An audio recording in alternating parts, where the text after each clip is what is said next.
Assalamualaikum warahmatullahi wabarakatuh. Kembali lagi di Voice Carry.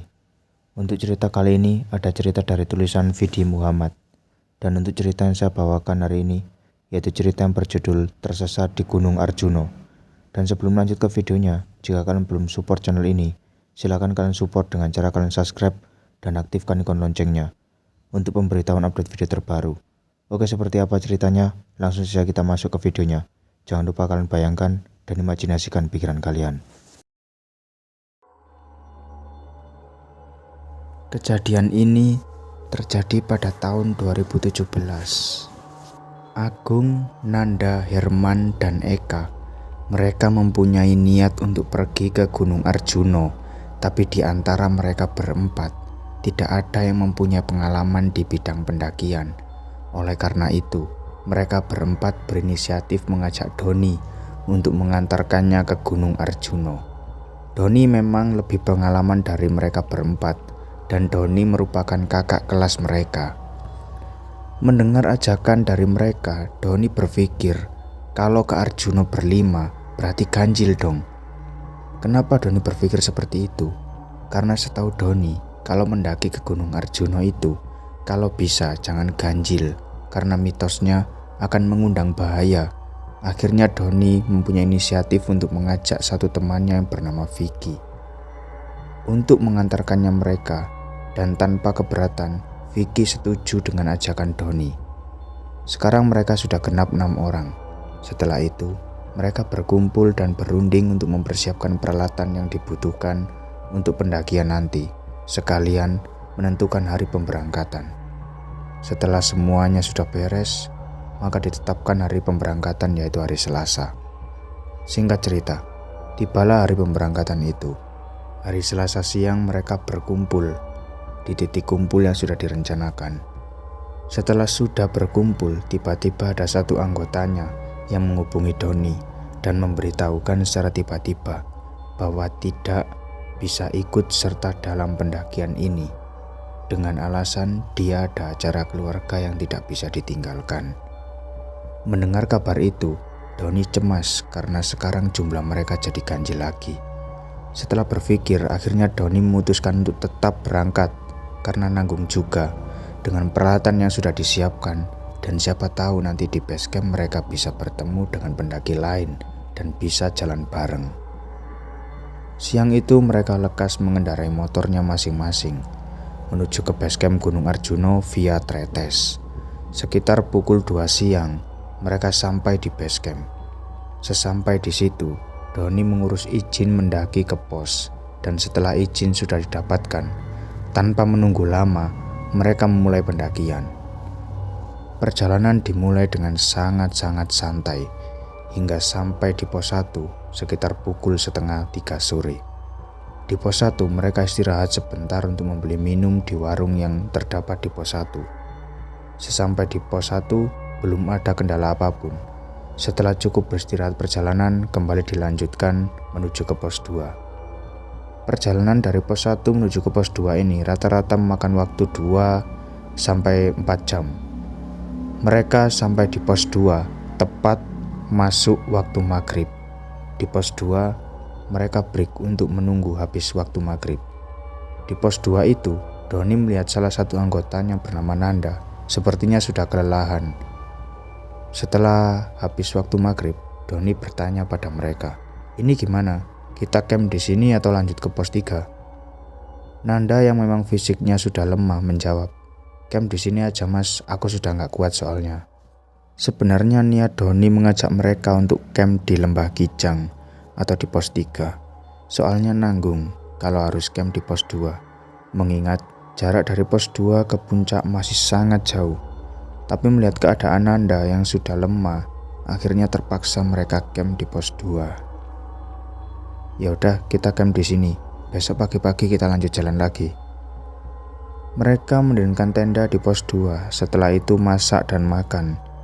Setelah selesai makan, Doni mengajak mereka untuk istirahat dan tidur karena mengingat besok mereka masih ada perjalanan yang cukup jauh. Kurang lebih pukul 2 dini hari, Doni bangun dan mengajak anggotanya untuk melanjutkan perjalanan. Sambil menahan udara dingin, Perjalanan kembali dilanjutkan hingga sampai di pos 3, sekitar jam 6 pagi. Di pos 3, mereka istirahat lumayan lama untuk menghangatkan tubuh yang pagi itu terasa sangat dingin.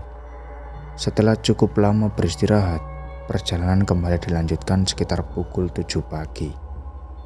Berjalan santai, sesampai di area Lembah Kijang, mereka tidak berhenti untuk mengejar waktu. Karena salah satu anggotanya yang bernama Nanda ini fisiknya lemah, jadi sebentar-sebentar dia meminta break di jalan dan mereka pun seringkali break untuk mengimbangi Nanda. Singkat cerita, sesampainya mereka di area Pasar Setan, di situ Nanda sudah mencapai batasnya. Dia tidak kuat kalau harus melanjutkan perjalanan ke puncak. "Mas, aku udah gak kuat, kalian lanjut aja, aku nungguin kalian di sini," ucap Nanda pada Doni. "Jangan, kalau berhenti satu kita berhenti semua. Kalau jalan kita jalan semua. Puncak udah paling dekat 15 menit sampai," jawab Doni memberi semangat pada Nanda. Beberapa kali Doni membujuk Nanda, tapi Nanda tetap saja ingin berhenti di sini. Ya karena memang dia sudah tidak kuat lagi. Doni mempunyai inisiatif. Dia meminta pada Vicky untuk mengantar anggotanya untuk melanjutkan perjalanan ke puncak. Sedangkan Doni ingin di sini menemani Nanda, tapi Nanda menolak untuk ditemani. "Gak apa-apa mas, aku sendirian saja. Sampean antar anak-anak ke puncak." "Kamu berani di sini sendiri?" tanya Doni. "Berani mas, tenang aja, aman kok." Mengingat jarak dari Pasar Setan ke puncak itu tidak jauh, akhirnya Doni membiarkan Nanda istirahat di situ sendirian. Sebelum melanjutkan perjalanan ke puncak, dia memberi Nanda 1 botol air minum dan beberapa cemilan sambil bilang, "Ingat, kamu duduk di sini aja, jangan pindah kemana-mana. Soalnya di sini tempatnya angker, tunggu sampai kita balik turun." Dengan rasa sedikit cemas, Doni dan yang lain berjalan ke puncak dan meninggalkan Nanda dengan keadaannya yang sangat kelelahan di Pasar Setan. Singkat cerita, sekitar pukul 10 pagi, Doni dan rombongannya sampai di puncak. Mereka di puncak tidak terlalu lama. Setelah berfoto-foto dan menikmati pemandangan alam, Doni mengajak mereka untuk kembali turun karena dia khawatir dengan Nanda yang sedang sendirian di bawah. Sesampainya kembali di area Pasar Setan, mereka tersentak karena melihat Nanda tidak ada di tempat tadi. Mereka mencari Nanda keliling Pasar Setan dan memanggil-manggil namanya, tapi tidak ada respon sama sekali dari Nanda dan tidak menemukannya. "Ini gimana? Nanda kok gak ada? Apa mungkin dia sudah turun duluan?" ucap Doni pada yang lain. "Enggak mas, Nanda itu orangnya penakut. Gak mungkin dia berani turun sendirian," jawab salah satu temannya. Sudah setengah jam mereka berdiri mencari Nanda di area Pasar Setan, tapi Nanda tidak juga ditemukan hingga akhirnya teman-temannya mengira kalau mungkin Nanda sudah turun duluan bareng rombongan lain. Doni tidak ingin berpikiran negatif, mungkin saja benar apa yang dikatakan teman-temannya, kalau Nanda memang sudah turun bareng rombongan lain. Dengan perasaan cemas, mereka kembali berjalan turun dengan pelan sambil memanggil-manggil nama Nanda. Dan di perjalanan turun itu, mereka tidak bertemu dengan rombongan pendaki lain ataupun Nanda hingga sampai di area Lembah Kijang. Sesampai di Lembah Kijang, Doni semakin cemas dengan Nanda yang tiba-tiba hilang begitu saja. Mereka berhenti lumayan lama di area Lembah Kijang. Di situ Doni berpikir, anak ini kemana ya? Udah dibilang jangan kemana-mana. Sampai aku balik malah ngilang. Teman-teman yang lainnya makan-makan cemilan sambil memikirkan keberadaan Nanda. Tapi tidak dengan Doni. Dia tidak ikut makan. Dia bingung tidak karuan memikirkan keberadaan Nanda. Karena mengingat dia adalah ketua rombongan. Jadi dia bertanggung jawab atas keselamatan anggotanya. Aku harus bilang apa pada orang tuanya kalau sampai Nanda benar-benar hilang, ucap Doni dalam hati. Tidak lama setelah itu, di tengah-tengah kebingungan ini, dari arah hutan samar-samar mereka mendengar teriakan, "Mas Doni, mas!" Dan mereka melihat Nanda berjalan keluar dari hutan sambil memanggil-manggil nama Doni. Dan keluarnya Nanda dari hutan itu tidak pada jalur pendakian, melainkan jauh di sebelah kanan jalur pendakian. Melihat itu, Doni langsung berlari ke arah Nanda dan memeluknya. "Kamu ini dari mana aja, Nda? Aku nyariin kamu dari atas sampai sini gak ketemu loh," ucap Doni pada Nanda. "Aku gak kemana-mana mas, aku tadi tidur di sana," jawab Nanda tanpa ada beban. "Tapi tadi kita nyariin kamu muter-muter, tapi gak ada loh."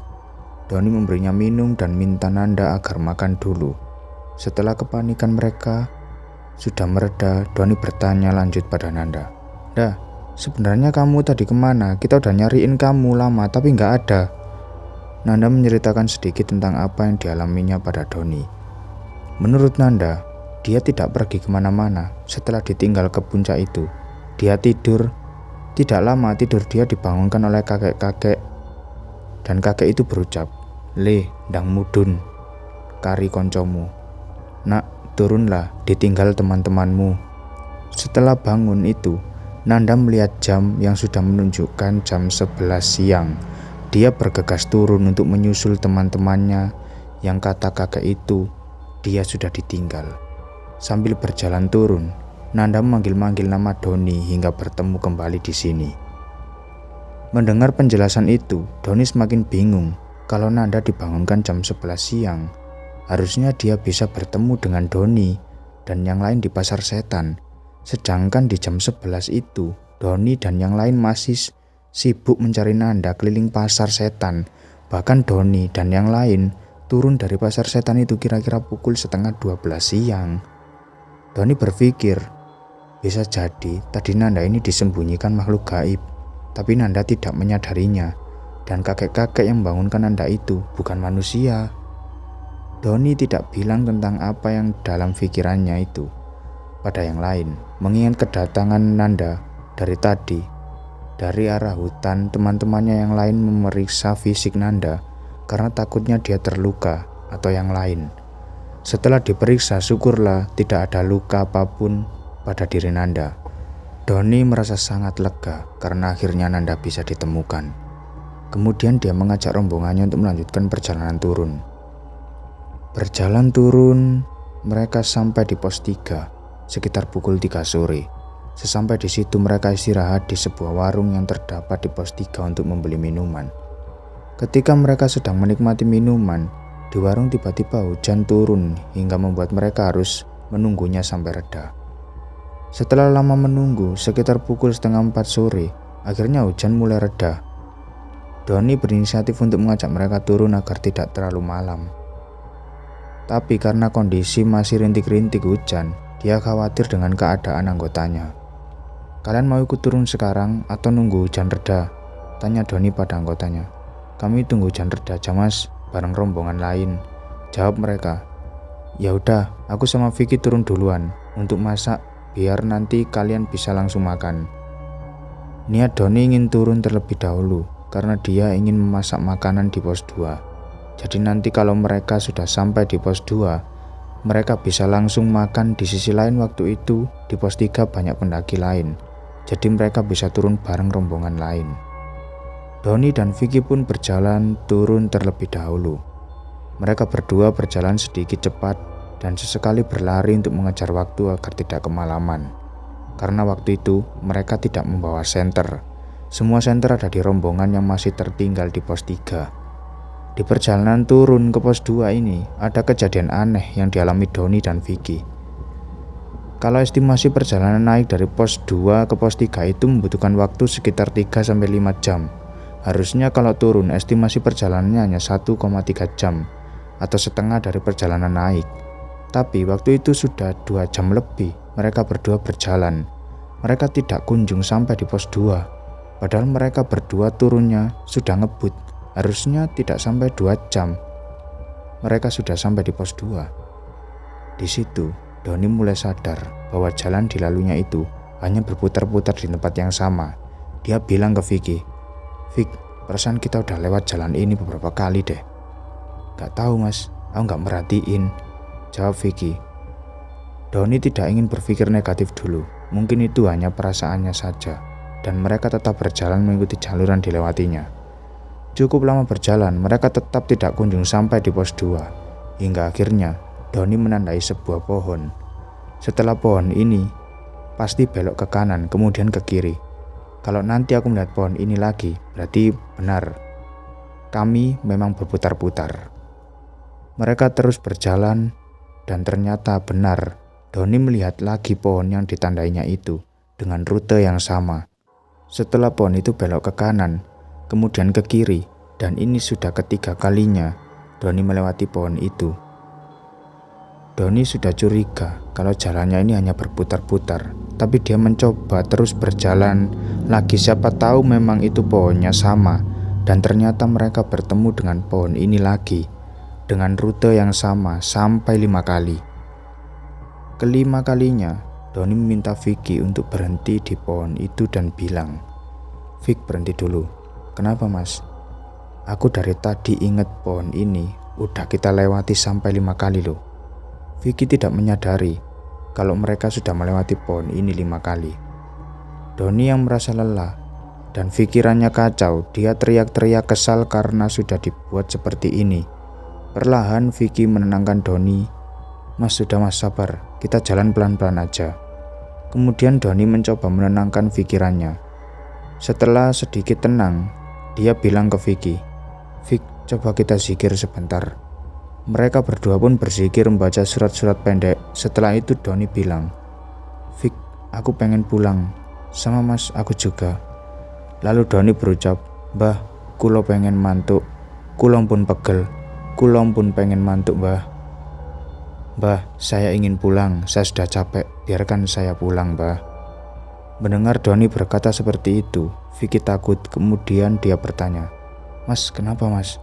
"Gak apa-apa Vic, udah yuk kita lanjut jalan lagi pelan-pelan," jawab Doni dengan lemas. Dengan kondisi yang sudah sangat kelelahan, pelan-pelan mereka kembali melanjutkan perjalanan. Kali ini jalan mereka tidak seperti tadi. Yang tadinya mereka jalannya sedikit cepat, sekarang sangat lambat. Sambil di perjalanan mereka berzikir, dan Doni sudah tidak lagi menandai pohon yang mereka lewati sampai 5 kali itu. Mereka sudah pasrah dengan keadaan. Bagi Doni yang penting jalan saja sampai tidak sampai urusan belakang. Cukup lama berjalan, dari kejauhan mereka melihat ada beberapa cahaya di bawah. Melihat itu Doni memberitahu pada Vicky, "Vic, itu pos 2 Vic." "Iya mas, alhamdulillah." Di situ mereka merasa senang karena setidaknya pos 2 sudah terlihat meskipun jaraknya masih lumayan jauh. Kalau diwaktukan sekitar 20 menit untuk mencapai sana. Mereka pun bergegas menuju ke sumber cahaya itu. Sesampai di sana, kira-kira waktu sudah menunjukkan pukul 19.15.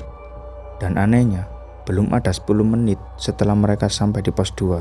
Teman-teman tadi yang ditinggal di pos 3 terlihat baru sampai di pos 2. Melihat kedatangan mereka, Doni heran, kok bisa sudah sampai di sini? Cepet banget. Kemudian Doni bertanya pada mereka, "Kalian tadi turun dari pos 3 jam berapa?"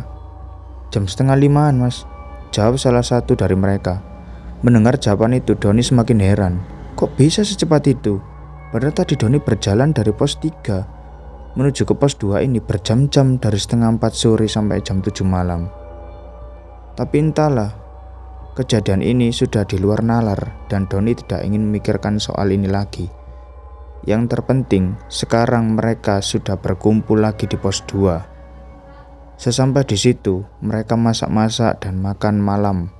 Harinya mereka bertukar cerita tentang apa yang sudah mereka alami. Tapi tidak dengan Nanda. Dia hanya diam, tidak menceritakan apapun tentang hilangnya dia di pasar setan tadi. Mungkin dia tidak ingin mengingat-ingat kejadian itu lagi.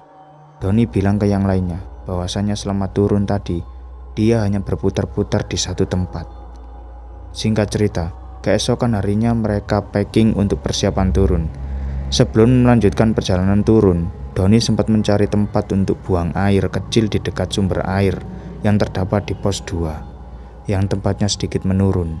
Nah, ketika sedang buang air kecil, di semak-semak itu Doni mencium bau busuk yang menyengat, tapi Doni menganggapnya mungkin itu adalah bau bangkai hewan yang sudah mati di dekat situ.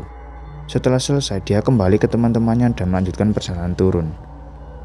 Berjalan turun, ketika sampai di tempat Doni tadi mencium bau busuk, tiba-tiba bau itu sudah tidak tercium lagi. Doni berpikir, ini apa lagi? Lalu Doni tanya ke teman-temannya apa mereka mencium bau busuk seperti yang tadi Doni cium ketika kencing. Tapi teman-temannya menjawab tidak ada yang menciumnya. Kalau memang itu adalah bau bangkai hewan, harusnya itu masih tercium dan lama. Tapi ini tiba-tiba hilang begitu saja. Doni mengabaikan semua itu dan terus berjalan turun. Di perjalanan turun menuju ke pos 1, tepatnya ketika akan sampai di pos 1, dengan kondisi hutan yang cukup lebat ini, Doni yang berjalan di paling belakang melihat ada sebuah penampakan kakek-kakek bungkuk yang sedang berjalan di dalam hutan seorang diri. Doni yang sudah tidak ingin lagi berurusan dengan hal-hal mistis, mengabaikannya dan menganggap mungkin itu adalah warga setempat yang sedang mencari kayu karena kebetulan itu sudah dekat dengan pemukiman warga. Singkat cerita, sampailah mereka di pos 1.